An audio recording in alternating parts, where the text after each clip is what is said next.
بسم اللہ الرحمن الرحیم۔ ناظرین، حضرت عباس رضی اللہ تعالیٰ عنہ ایک واقعہ بیان کرتے ہیں۔ وہ فرماتے ہیں، ایک روز میں مسجد حرام میں تھا کہ ابو جہل وہاں آیا اور بولا، میں خدا کی قسم کھا کر کہتا ہوں اگر میں محمد کو سجدہ کرتے ہوئے دیکھ لوں تو میں ان کی گردن مار دوں، نعوذ باللہ۔ حضرت عباس رضی اللہ تعالیٰ عنہ فرماتے ہیں، یہ سن کر میں فوراً نبی اکرم صلی اللہ علیہ وسلم کی طرف گیا اور آپ کو بتایا کہ ابو جہل کیا کہہ رہا ہے۔ نبی اکرم صلی اللہ علیہ وسلم یہ سن کر غصے کی حالت میں باہر نکلے اور تیز تیز چلتے مسجد الحرام میں داخل ہو گئے۔ اس وقت آپ صلی اللہ علیہ وسلم سورۃ العلق کی یہ آیات تلاوت کر رہے تھے، اقرأ بسم ربک الذی خلق خلق الانسان من علق۔ اے پیغمبر، آپ اپنے رب کا نام لے کر قرآن پڑھا کیجئے، وہ جس نے مخلوقات کو پیدا کیا، جس نے انہیں خون کے لوتھڑے سے پیدا کیا۔ تلاوت کرتے ہوئے آپ اس سورت کی آیہ نمبر 6 تک پہنچ گئے۔ کلا ان الانسان لیطغی، سچ مچ بے شک کافر آدمی حد سے نکل جاتا ہے۔ ناظرین، یہاں تک کہ آپ صلی اللہ علیہ وسلم نے سورۃ العلق کا آخری حصہ پڑھا، یہاں سجدے کی آیت ہے اور اس کے ساتھ ہی آپ سجدے میں گر گئے۔ اسی وقت کسی نے ابو جہل سے کہا، ابو الحکم، یہ محمد سجدے میں پڑے ہیں۔ یہ سنتے ہی ابو جہل فوراً آپ کی طرف بڑھا، آپ کے نزدیک پہنچا، لیکن پھر اچانک واپس آ گیا۔ لوگوں نے حیران ہو کر پوچھا، ابو الحکم کیا ہوا؟ جواب میں اس نے اور زیادہ حیران ہو کر کہا، جو میں دیکھ رہا ہوں کیا تمہیں وہ نظر نہیں آ رہا؟ اس کی بات سن کر لوگ اور زیادہ حیران ہوئے اور بولے، تمہیں کیا نظر آ رہا ہے ابو الحکم؟ اس پر ابو جہل نے کہا، مجھے اپنے اور ان کے درمیان آگ کی خندق نظر آ رہی ہے۔ ناظرین، اسی طرح ایک دن ابو جہل نے کہا، اے گروہ قریش، جیسا کہ تم دیکھ رہے ہو محمد تمہارے دین میں عیب ڈال رہا ہے، تمہارے معبودوں کو برا بھلا کہہ رہا ہے، تمہاری عقلوں کو خراب بتا رہا ہے اور تمہارے باپ داداؤں کو گالیاں دے رہا ہے۔ اس لیے میں خدا کے سامنے عہد کرتا ہوں کہ کل میں محمد کے لیے اتنا بڑا پتھر لے کر بیٹھوں گا جس کا بوجھ وہ برداشت نہیں کر سکیں گے۔ جو ہی وہ سجدے میں جائیں گے میں وہ پتھر ان کے سر پر دے ماروں گا۔ اس کے بعد تم لوگوں کو اختیار ہے، چاہو تو اس معاملے میں میری مدد کرنا اور مجھے پناہ دینا، چاہو تو مجھے دشمنوں کے حوالے کر دینا، پھر بنی عبد مناف میرا جو بھی حشر کریں۔ یہ سن کر قریش نے کہا، اللہ کی قسم، ہم تمہارے ساتھ کسی قیمت پر دغا نہیں کریں گے، اس لیے جو تم کرنا چاہتے ہو اطمینان سے کرو۔ ناظرین، دوسرے دن ابو جہل اپنے پروگرام کے مطابق ایک بہت بھاری پتھر اٹھا لایا اور نبی اکرم صلی اللہ علیہ وسلم کا انتظار کرنے لگا۔ ادھر نبی اکرم صلی اللہ علیہ وسلم بھی عادت کے مطابق صبح کی نماز کے بعد وہاں تشریف لے آئے۔ اس وقت آپ کا قبلہ بیت المقدس کی طرف تھا۔ آپ نماز کے لیے رکن یمانی اور حجر اسود کے درمیان کھڑے ہوا کرتے تھے، کعبے کو اپنے اور بیت المقدس کے درمیان کر لیا کرتے تھے۔ آپ صلی اللہ علیہ وسلم نے آتے ہی نماز کی نیت باندھ لی۔ ادھر قریش کے لوگ اپنے اپنے گھروں میں بیٹھے انتظار کر رہے تھے کہ دیکھیں آج کیا ہوتا ہے، ابو جہل اپنے پروگرام میں کامیاب ہوتا ہے یا نہیں۔ پھر جو ہی آپ صلی اللہ علیہ وسلم سجدے میں گئے، ابو جہل نے پتھر اٹھایا اور آپ کی طرف بڑھا۔ جیسے ہی وہ آپ صلی اللہ علیہ وسلم کے نزدیک ہوا، ایک دم اس پر لرزہ طاری ہو گیا، چہرے کا رنگ اڑ گیا، گھبراہٹ کے عالم میں وہاں سے پیچھے ہٹ گیا۔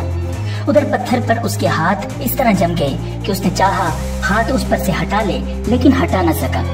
قریش کے لوگ فوراً اس کے گرد جمع ہو گئے اور بولے، ابو الحکم کیا ہوا؟ اس نے جواب دیا، میں نے رات کو تم سے جو کہا تھا اس کو پورا کرنے کے لیے میں محمد کی طرف بڑھا، مگر جیسے ہی ان کے قریب پہنچا ایک جوان اونٹ میرے راستے میں آ گیا۔ میں نے اس جیسا زبردست اونٹ آج تک نہیں دیکھا۔ وہ ایک دم میری طرف بڑھا جیسے مجھے کھا لے گا۔ جب اس واقعے کا ذکر نبی اکرم صلی اللہ علیہ وسلم سے کیا گیا تو آپ صلی اللہ علیہ وسلم نے ارشاد فرمایا، وہ جبرائیل علیہ السلام تھے، اگر وہ میرے نزدیک آتا تو وہ ضرور اسے پکڑ لیتے۔ ناظرین، ابو لہب بھی حضور اکرم صلی اللہ علیہ وسلم کی ایذا رسانی میں آگے تھا۔ نبی اکرم صلی اللہ علیہ وسلم کی تبلیغ میں رکاوٹیں ڈالتا تھا، آپ صلی اللہ علیہ وسلم کو برا بھلا کہتا تھا۔ اس کی بیوی ام جمیل بھی اس کے ساتھ شامل تھی۔ وہ جنگل سے کانٹے دار لکڑیاں کاٹ کر لاتی اور نبی اکرم صلی اللہ علیہ وسلم کے رستے میں بچھاتی۔ اس پر اللہ تعالیٰ نے سورۃ اللہب نازل فرمائی۔ اس میں ابو لہب کے ساتھ اس کی بیوی کو بھی عذاب کی خبر دی گئی۔ وہ غصے میں آگ بگولا ہو گئی، پتھر ہاتھ میں لیے آپ صلی اللہ علیہ وسلم کی طرف بڑھی اس وقت آپ صلی اللہ علیہ وسلم کے ساتھ حضرت ابو بکر صدیق رضی اللہ تعالیٰ عنہ موجود تھے۔ انہوں نے ابو لہب کی بیوی کو آتے دیکھا تو فرمایا، اے اللہ کے رسول، یہ عورت بہت زبان دراز ہے، اگر آپ یہاں ٹھہرے رہے تو اس کی بدزبانی سے آپ کو تکلیف پہنچے گی۔ ان کی بات سن کر نبی اکرم صلی اللہ علیہ وسلم نے ارشاد فرمایا، ابو بکر فکر نہ کرو، وہ مجھے نہ دیکھ سکے گی۔ ناظرین، اتنے میں ام جمیل نزدیک پہنچ گئی۔ اسے وہاں صرف ابو بکر صدیق رضی اللہ تعالیٰ عنہ نظر آئے۔ وہ آتے ہی بولی، ابو بکر، تمہارے دوست نے مجھے ذلیل کیا ہے، کہاں ہیں تمہارے دوست جو شعر پڑھتے ہیں؟ ابو بکر بولے، کیا تمہیں میرے ساتھ کوئی نظر آ رہا ہے؟ کیوں، کیا بات ہے؟ مجھے تو تمہارے ساتھ کوئی نظر نہیں آ رہا۔ انہوں نے پوچھا، تم ان کے ساتھ کیا کرنا چاہتی ہو؟ جواب میں اس نے کہا، میں یہ پتھر ان کے منہ پہ مارنا چاہتی ہوں، انہوں نے میری شان میں نازیبہ شعر کہے ہیں۔ ناظرین، وہ سورۃ اللہب کی آیات کو شعر سمجھ رہی تھی۔ اس پر انہوں نے کہا، نہیں، اللہ کی قسم، وہ شاعر نہیں ہے، وہ تو شعر کہنا جانتے ہی نہیں، نہ انہوں نے تمہیں ذلیل کیا ہے۔ یہ سن کر وہ واپس لوٹ گئی۔ بعد میں ابو بکر صدیق رضی اللہ تعالیٰ عنہ نے آپ صلی اللہ علیہ وسلم سے پوچھا، اے اللہ کے رسول، وہ آپ کو دیکھ کیوں نہیں سکی؟ آپ صلی اللہ علیہ وسلم نے ارشاد فرمایا، ایک فرشتے نے مجھے اپنے پروں میں چھپا لیا تھا۔ ایک روایت کے مطابق آپ نے یہ جواب ارشاد فرمایا تھا، میرے اور اس کے درمیان ایک آڑ پیدا کر دی گئی تھی۔ ناظرین، ابو لہب کے ایک بیٹے کا نام عتبہ تھا اور دوسرے کا نام عتیبہ تھا۔ اعلان نبوت سے پہلے نبی اکرم صلی اللہ علیہ وسلم نے اپنی دو بیٹیوں حضرت رقیہ اور حضرت ام کلثوم رضی اللہ تعالیٰ عنہما کا نکاح ابو لہب کے ان دونوں بیٹوں سے کر دیا تھا۔ یہ صرف نکاح ہوا تھا، ابھی رخصتی نہیں ہوئی تھی۔ اسلام کا آغاز ہوا اور سورۃ اللہب نازل ہوئی تو ابو لہب نے غصے میں آ کر اپنے بیٹوں سے کہا، اگر تم محمد کی بیٹیوں کو طلاق نہیں دو گے تو میں تمہارا چہرہ نہیں دیکھوں گا۔ چنانچہ ان دونوں نے انہیں طلاق دے دی۔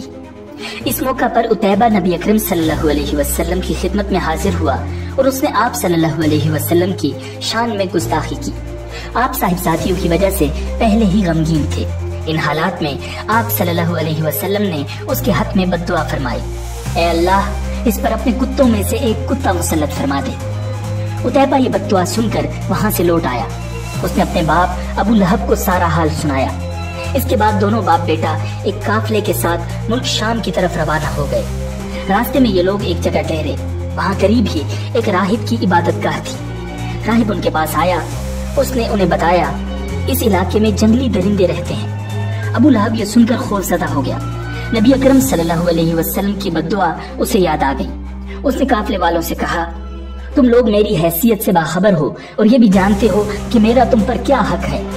انہوں نے یک زبان ہو کر کہا، بے شک ہمیں معلوم ہے۔ ابو لہب یہ سن کر بولا، تب پھر تم ہماری مدد کرو، میں محمد کی بد دعا کی وجہ سے خوف زدہ ہو گیا ہوں، اس لیے تم لوگ اپنا سامان اس عبادت گاہ کی طرف رکھ کر اس پر میرے بیٹے کا بستر لگا دو اور اس کے چاروں طرف تم لوگ اپنے بستر لگا لو۔ ناظرین، ان لوگوں نے ایسا ہی کیا۔ یہی نہیں، انہوں نے اپنے چاروں طرف اپنے اونٹوں کو بھی بٹھا دیا۔ اس طرح عتیبہ ان سب کے عین درمیان میں آ گیا۔ اب وہ سب اس کی پاسبانی کرنے لگے۔ ان تمام احتیاطی تدابیر کے باوجود نبی اکرم صلی اللہ علیہ وسلم کی پیش گوئی پوری ہو گئی۔ نصف رات کے قریب ایک شیر وہاں آیا اور سوئے ہوئے لوگوں کو سونگنے لگا۔ ایک ایک کو سونگتے ہوئے وہ آگے بڑھتا رہا، یہاں تک کہ وہ لمبی چھلانگ لگا کر عتیبہ تک پہنچ گیا۔ بس پھر کیا تھا، اس نے اسے چیر پھاڑ کر ہلاک کر دیا۔ ناظرین، سیرت مبارکہ کا ایک اور حیران کن واقعہ یہ ہے کہ ایک روز ابو جہل دوسرے سرداروں کے ساتھ نبی اکرم صلی اللہ علیہ وسلم کے پاس آیا اور بولا، اے محمد، اگر تم سچے ہو تو ہمیں چاند کے 2 ٹکڑے کر کے دکھاؤ، وہ بھی اس طرح کہ ایک ٹکڑا ابو قبیس پہاڑ پر نظر آئے اور دوسرا کئی کان پہاڑ پر نظر آئے۔ مطلب یہ تھا کہ دونوں ٹکڑے کافی فاصلے پر ہوں تاکہ اس کے 2 ٹکڑے ہونے میں کوئی شک نہ رہ جائے۔ اس روز مہینے کی 14ویں تاریخ تھی، چاند پورا تھا۔ آپ صلی اللہ علیہ وسلم نے ان کی یہ عجیب فرمائش سن کر فرمایا، اگر میں ایسا کر دکھاؤں تو کیا تم ایمان لے آؤ گے؟ انہوں نے یک زبان ہو کر کہا، ہاں بالکل، ہم ایمان لے آئیں گے۔ آپ صلی اللہ علیہ وسلم نے اللہ تعالیٰ سے دعا فرمائی کہ آپ کے ہاتھ سے ایسا ہو جائے۔ چنانچہ چاند فوراً 2 ٹکڑے ہو گیا۔ اس کا ایک حصہ ابو قبیس پہاڑ کے اوپر نظر آیا، دوسرا کئی کان پہاڑ کے اوپر نظر آیا۔ उस वक्त नबी अकरम सल्लल्लाहु अलैहि वसल्लम ने इरशाद फरमाया, लो अब गवाही दो। वो बदबख्त कहने लगे, मोहम्मद ने हम लोगों की आंखों पर जादू कर दिया है। कुछ ने कहा, मोहम्मद ने चांद पर जादू कर दिया है, मगर उनके जादू का असर सारी दुनिया के लोगों पर नहीं हो सकता। मतलब ये था कि हर जगह के लोग चांद को 2 टुकड़े नहीं देख रहे होंगे। अब उन्होंने कहा, हम दूसरे शहरों से आने वालों से ये बात पूछेंगे। चुनांचे जब मक्का में दूसरे शहरों के लोग दाखिल हुए तो उन्होंने चांद के बारे में उनसे पूछा।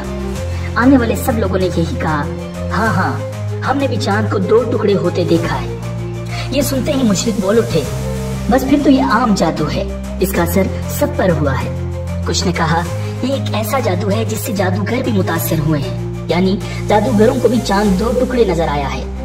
नाज़रीन, हज़रत हलीमा सादिया रज़ियल्लाहु ताला अन्हा अपनी बस्ती से रवाना हुई। उनके साथ उनका दूध पीता बच्चा और शोहर भी थे।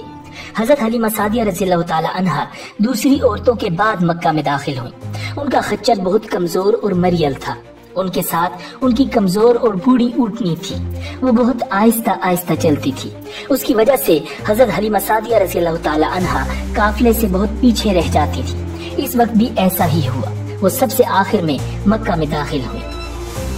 नाज़रीन, उस जमाने में अरब का दस्तूर ये था कि जब उनके यहाँ कोई बच्चा पैदा होता तो वो देहात से आने वाली दाइयों के हवाले कर देते थे, ताकि देहात में बच्चे की नशोनुमा बेहतर हो और वो खालिस अरबी जुबान सीख सके। दाइयों का काफिला मक्का में दाखिल हुआ। उन्होंने उन घरों की तलाश शुरू की जिनमें बच्चे पैदा हुए थे। इस तरह बहुत सी दाइयाँ जनाब अब्दुल मुत्तलिब के घर भी आईं। नबी अकरम सल्लल्लाहु अलैहि वसल्लम को देखा, लेकिन जब उन्हें मालूम हुआ कि ये बच्चा तो यतीम पैदा हुआ है तो इस ख्याल से छोड़कर आगे बढ़ गईं कि यतीम बच्चे के घराने से उन्हें क्या मिलेगा। इस तरह दाइयाँ आती रहीं और जाती नहीं। किसी ने आपको दूध पिलाना मंजूर न किया और करती भी कैसे। ये सादत तो हजरत हलीमा सादिया रज़ियल्लाहु ताला अन्हा के हिस्से में आना थी। जब हजरत हलीमा मक्का पहुंची तो उन्हें मालूम हुआ सब औरतों को कोई ना कोई बच्चा मिल गया है और अब सिर्फ वो बगैर बच्चे के रह गई हैं और अब कोई बच्चा बाकी नहीं बचा।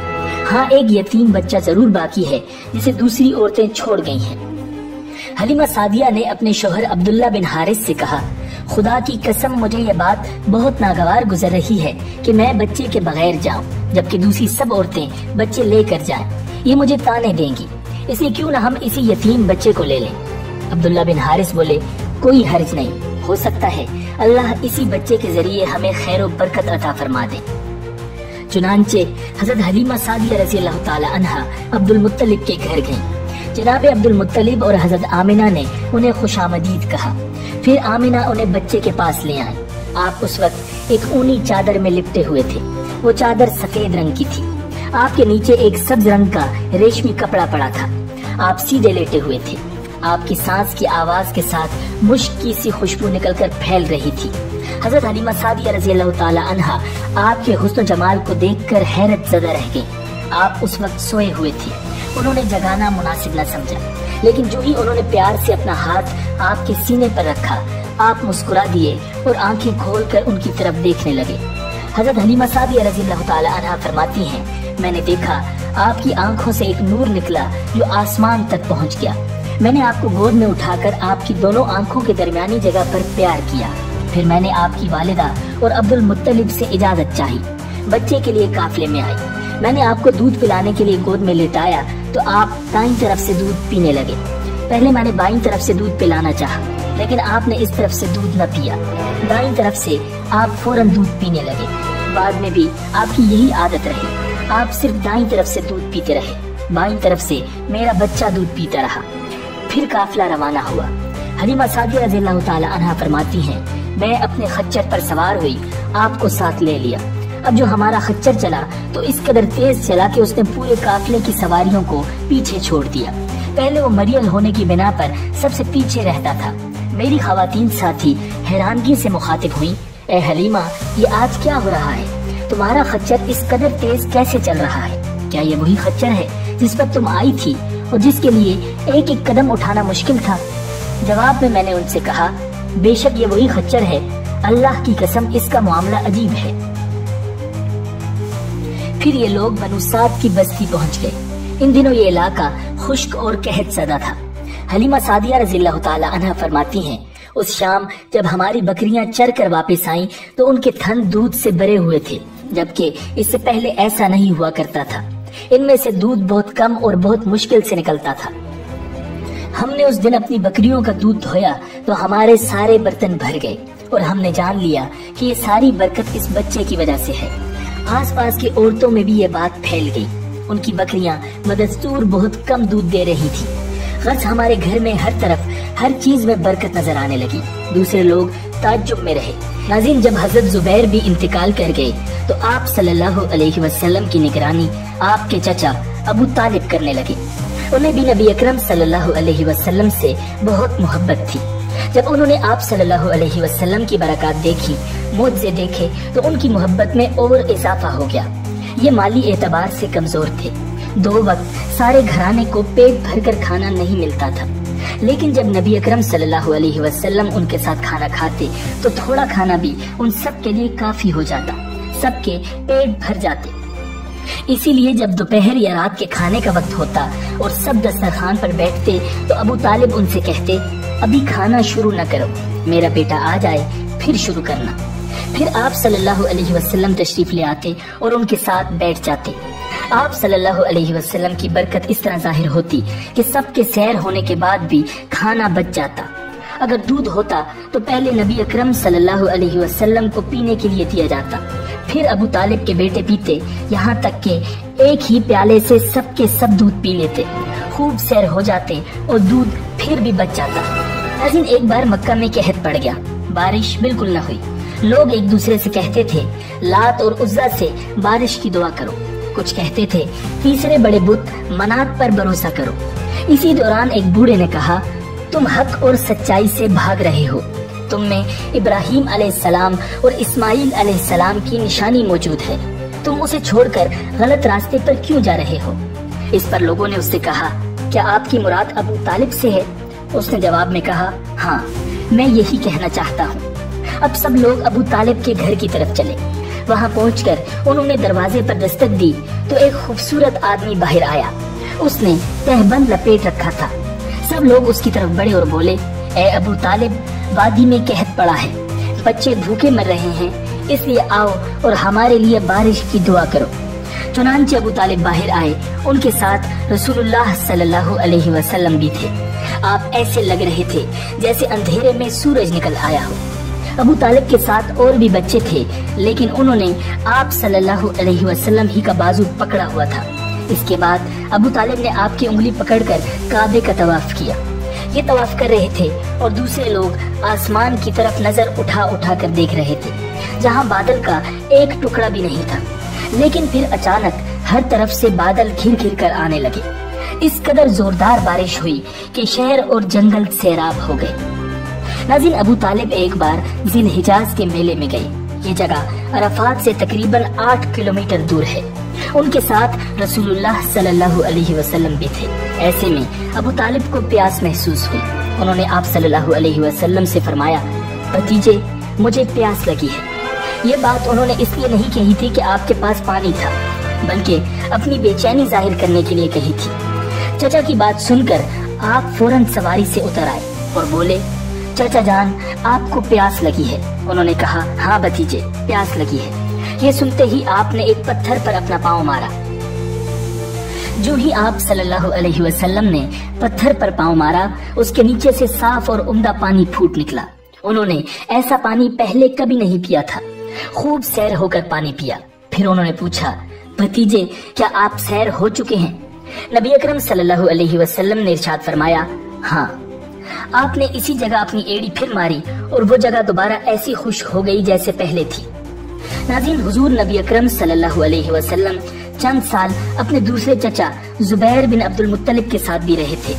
इस जमाने में एक मर्तबा हुजूर सल्लल्लाहु अलैहि वसल्लम अपने उन चचा के साथ एक काफिले में यमन तशरीफ ले गए। रास्ते में एक वादी से गुजर हुआ। उस वादी में एक सरकश ऊंट रहता था। गुजरने वालों का रास्ता रोक लेता था, मगर जो ही उसने नबी अकरम सल्लल्लाहु अलैहि वसल्लम को देखा तो फौरन बैठ गया और जमीन से अपनी छाती रगड़ने लगा। आप सल्लल्लाहु अलैहि वसल्लम अपने ऊंट से उतरकर उस पर सवार हो गए। अब वो ऊंट आपको लेकर चला और वादी के पार तक ले गया। इसके बाद आपने इस ऊंट को छोड़ दिया। یہ قافلہ جب سفر سے واپس لوٹا تو ایک ایسی وادی سے اس کا گزر ہوا جو طوفانی پانی سے بھری ہوئی تھی۔ پانی موجیں مار رہا تھا۔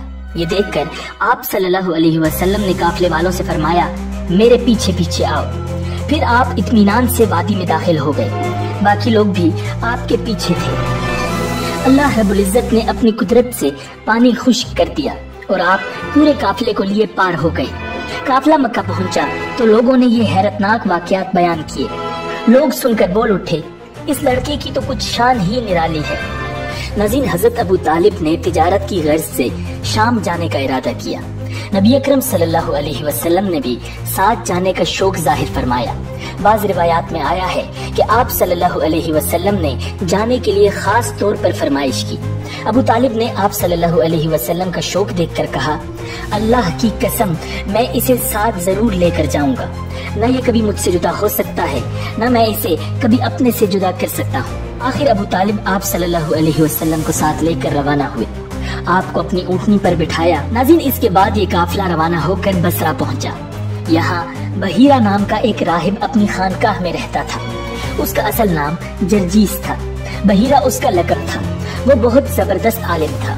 حضرت عیسیٰ علیہ السلام کے زمانے سے اس خانقاہ کا راہب نسل در نسل یہ عالم فاضل خاندان ہی چلا آ رہا تھا۔ اس طرح اس زمانے میں ان کا سب سے بڑا عالم بحیرہ ہی تھا۔ قریش کے لوگ اکثر بحیرہ کے پاس سے گزرا کرتے تھے، مگر اس نے کبھی ان سے کوئی بات نہیں کی تھی۔ مگر اس بار اس نے قافلے میں آپ کو دیکھ لیا تو پورے قافلے کے لیے کھانا تیار کروایا۔ بحیرہ نے یہ منظر بھی دیکھا کہ نبی اکرم صلی اللہ علیہ وسلم پر ایک بدلی سایہ کیے ہوئے تھی۔ جب یہ قافلہ ایک درخت کے نیچے آ کر ٹھہرا تو اس نے بدلی کی طرف دیکھا۔ وہ اب اس درخت پر سایہ ڈال رہی تھی اور اس درخت کی شاخیں اس طرف جھک گئی تھیں جدھر نبی اکرم صلی اللہ علیہ وسلم موجود تھے۔ اس نے دیکھا بہت سی شاخوں نے آپ صلی اللہ علیہ وسلم کے اوپر جمکھٹا سا کر لیا تھا۔ اصل میں ہوا یہ تھا کہ جب نبی اکرم صلی اللہ علیہ وسلم اس درخت کے پاس پہنچے تو قافلے کے لوگ پہلے ہی سایہ دار جگہ پر قبضہ کر چکے تھے۔ اب آپ کے لیے کوئی سایہ دار جگہ نہیں بچی تھی۔ چنانچہ آپ صلی اللہ علیہ وسلم جب دھوپ میں بیٹھے تو شاخوں نے اپنا رخ تبدیل کر لیا اور آپ کے اوپر جمع ہو گئیں۔ اس طرح آپ مکمل طور پر سائے میں ہو گئے۔ بحیرہ نے یہ منظر صاف دیکھا تھا۔ آپ صلی اللہ علیہ وسلم کی یہ نشانی دیکھ کر اس نے قافلے والوں کو پیغام بھجوایا، اے قریشیو، میں نے آپ لوگوں کے لیے کھانا تیار کروایا ہے۔ میری خواہش ہے کہ آپ تمام لوگ کھانا کھانے آئیں، یعنی بچے، بوڑھے اور غلام سب آئیں۔ بحیرہ کا یہ پیغام سن کر قافلے میں سے ایک شخص نے کہا، اے بحیرہ، آج تو آپ نیا کام کر رہے ہیں۔ ہم تو اکثر اس راستے سے گزرتے ہیں، آپ نے کبھی دعوت کا انتظام نہیں کیا، پھر آج کیا بات ہے؟ بحیرہ نے انہیں صرف اتنا جواب دیا، تم نے ٹھیک کہا، لیکن بس آپ لوگ مہمان ہیں اور مہمان کا اکرام کرنا بہت اچھی بات ہے۔ اس طرح تمام لوگ بحیرہ کے پاس پہنچ گئے، لیکن اللہ کے رسول صلی اللہ علیہ وسلم ان کے ساتھ نہیں تھے، انہیں پڑاؤ ہی میں چھوڑ دیا گیا تھا۔ ناظرین، آپ صلی اللہ علیہ وسلم کو قافلے کے ساتھ اس لیے نہیں لے جایا گیا تھا کہ آپ کم عمر تھے۔ آپ وہیں درخت کے نیچے بیٹھ گئے۔ ادھر بحیرہ نے لوگوں کو دیکھا اور ان میں سے کسی میں اسے وہ صفت نظر نہ آئی جو آخری نبی کے بارے میں اسے معلوم تھی، نہ ان میں سے کسی پر وہ بدلی نظر آئی، بلکہ اس نے عجیب بات دیکھی کہ وہ بدلی وہیں پڑاؤ کی جگہ پر ہی رہ گئی تھی۔ اس کا صاف مطلب یہ تھا کہ بدلی وہی ہے جہاں اللہ کے رسول ہیں۔ تب اس نے کہا، اے قریش کے لوگوں، میری دعوت سے آپ میں سے کوئی بھی پیچھے نہیں رہنا چاہیے۔ اس پر قریش نے کہا، اے بحیرہ، جن لوگوں کو آپ کی اس دعوت میں لانا ضروری تھا ان میں سے تو کوئی رہا نہیں، ہاں ایک لڑکا رہ گیا ہے جو سب سے کم عمر ہے۔ بحیرہ بولا، تب پھر مہربانی فرما کر اسے بھی بلا لیں۔ یہ کس قدر بری بات ہے کہ آپ سب آئیں اور آپ میں سے ایک رہ جائے، اور میں نے اسے آپ لوگوں کے ساتھ دیکھا تھا۔ تب ایک شخص گیا اور آپ صلی اللہ علیہ وسلم کو ساتھ لے کر بحیرہ کی طرف روانہ ہوا۔ اس وقت وہ بدلی آپ کے ساتھ ساتھ چلی اور تمام راستے اس نے آپ پر سایہ کیے رکھا۔ بحیرہ نے یہ منظر صاف دیکھا۔ وہ اب آپ صلی اللہ علیہ وسلم کو اور زیادہ غور سے دیکھ رہا تھا اور آپ کے جسم مبارک میں وہ علامات تلاش کر رہا تھا جو ان کی کتب میں درج تھی۔ جب لوگ کھانا کھا چکے اور ادھر ادھر ہو گئے تب بحیرہ آپ کے پاس آیا اور بولا، میں لات اور عزا کے نام پر آپ سے چند باتیں پوچھنا چاہتا ہوں، جو میں پوچھوں آپ مجھے بتائیں۔